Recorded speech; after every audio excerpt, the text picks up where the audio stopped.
Hello, and welcome to my second breakdown video for Doctor Strange in the Multiverse of Madness. Now, this one is going to be focused on the characters in the film, so let's get it started with the title character, who, going back through my notes, the notes I was making while watching the film, I found that I had hardly made any notes about Benedict Cumberbatch. Actually, I said that his hair never looks good, but his finger acting is on point, which is all true. And he has a pretty cool jump off the balcony into action in the wedding scene. It's kind of like his version of Christopher Reeve opening up his shirt and showing the Superman S. Now, I found it really interesting that I had hardly made any notes about Benedict Cumberbatch, but it probably speaks to the scale of the film being a bit too big to allow a really focused character story for Strange. A lot of the character focus in the film is on Wanda, and she does a tremendous job. And I mean, I suppose the two developments for Strange are that he's now by the end of the film, at least, he's at peace now with the fact that he won't be with Christine, because hey, at least all the other strangers throughout the multiverse aren't with her either, so nothing lost. But also, I suppose, since he didn't take America's power at the end for himself and get the job done himself, he just let America take charge and defeat Wanda. He also came to terms with the fact that he doesn't always have to be the one holding the knife, as Christine said to him at the start of the film. The latter lesson in particular wasn't really put across strongly in the film. You do have to sort of figure it out for yourself, but I suppose there is development there. It's just, at times he did feel sort of off to the side, and the focus was on Wanda, who did it. I mean, Elizabeth Olsen is the MVP in this film. She did a tremendous job. Her eyes and her fingers do a whole lot of great acting in this film. She really is on the top of her game.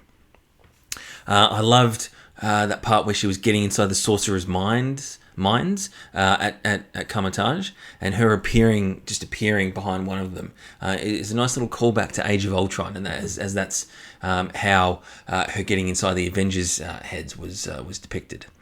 Now, the chase through the tunnel as well, when in the 838 universe, was very Terminator-esque, even down to Wanda having the limp, which was a nice touch.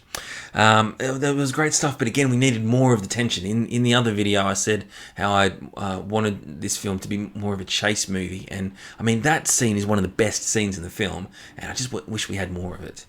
Now, that's all the positive stuff out of the way for Wanda. She does have one of the most uneven character arcs in the whole franchise. That being said, she's never given a bad performance. They do a lot of damage to her sort of hero persona, which I suppose was also done in WandaVision, but it really is a wait and see in terms of how this affects her character going forward. But taking this film as a standalone thing, she's a scary villain. She gives a tremendous performance. I mean, in this film, she really is one of the MCU's most formidable villains, which is really interesting to see a hero become. It will be hard for her to come back from this, that being said. If not impossible, I mean, they can just wave their magic Marvel wand and just do whatever they want, and I suppose it'll all be okay. However, the "I'm not a monster, I'm a mother" line is a bit problematic, I think. First off, it could just feed into the whole bitches be crazy narrative that some people just jump on so easily. It also reminds me of Thanos acting like he's a good, caring father while at the same time committing these atrocious acts. Now, Wanda isn't committing acts on the scale of what Thanos did, but it's in the same kind of vein, like the same sort of same justification that she's given. And in the end, they say that Wanda did the right thing after destroying the Darkhold in all the universes. So, I mean, have they already started redeeming Wanda's image? I'm not sure, but her single-mindedness is definitely her defining trait as a villain. And it is nicely depicted, I thought, when she has her 838 self transport America Chavez into the 616 universe. I'm trying to keep up with that as well. Yeah, 838 into 616, and then the 616 Wanda just stops dreamwalking in 838 Wanda's body, and just purely because she's got what she wants now, so she just forgets about her other self, despite 838 Wanda having no idea where she is. She's miles away from her sons, who 616 Wanda also cares about, but they could be in trouble or wondering where their mother is. It's just it is convenient for the plot whenever a villain is this single-minded, because it just justifies really whatever the writers want them to do at any given time. But again, at least Elizabeth Olsen puts in a really good performance. And if nothing else, we have that. Now, the supporting characters. I'll start with Xochitl Gomez as America Chavez. She's supremely underused in this film, but she does really well in the role. She just kind of gets lost again in the whole shuffle of the characters, the whole scope of the film. She basically is just a walking, talking MacGuffin. She's just an item that a character in the film is after, and she doesn't really have much development around that. It's more about what use other characters can put her to, rather than her having any agency in the story. She does get a little bit of agency at the end of the film when she fights Wanda, but again, it was at the encouragement of Zombie Strange in a very weird encouraging speech, weird motivational speech. That's the word I'm looking for.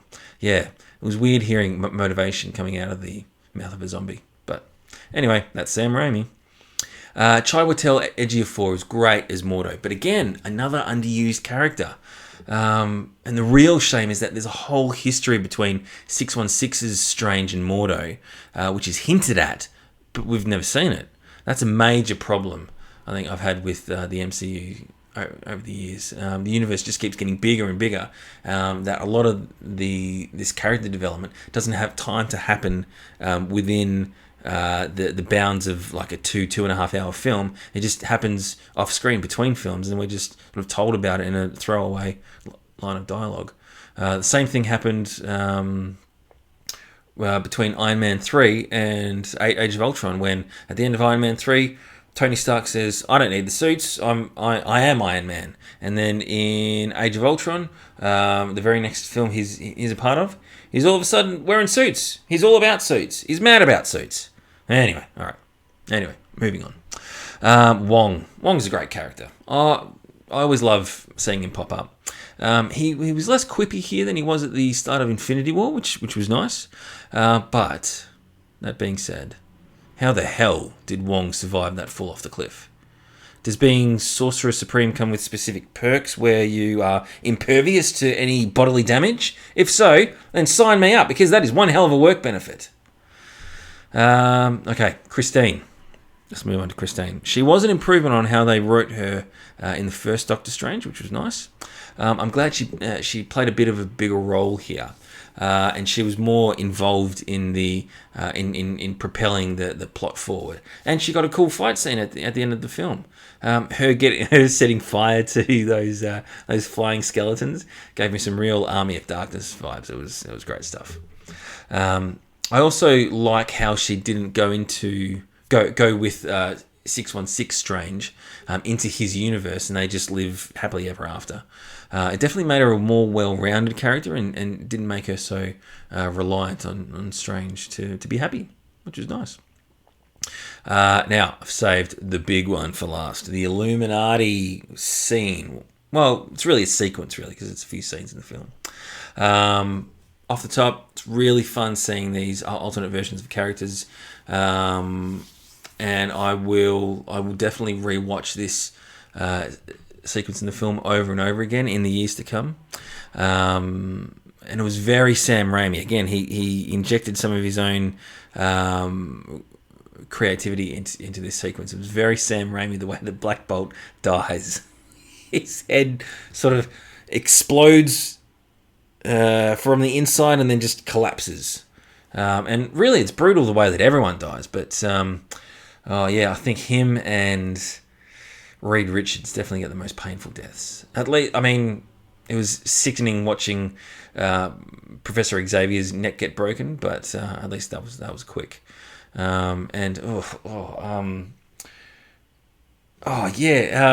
Captain Carter getting sliced with the shield, and then the statue falling on Maria Rambeau, and it was brutal, but wonderful. Now, this is an interesting part of the film. It's undoubtedly, again, fun seeing these alternate versions of the characters. We've got returning characters like Professor X and Black Bolt, and also the fan casting fulfillment of John Krasinski as Reed Richards, which the internet has been crying out for years and years.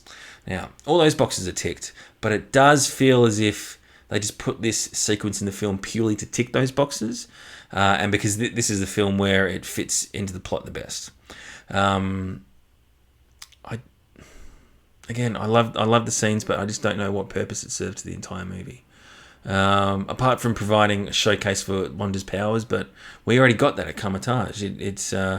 It gave us a way to get to the Book of Ashanti, but that thing was toast soon after we got there, so I don't really know. I think the film and the Illuminati characters would have been better served if we spent more time here, more time than we did, but instead of in the middle of the film, sort of lost in the shuffle of everything, it was towards the end of the film, maybe the entire third act.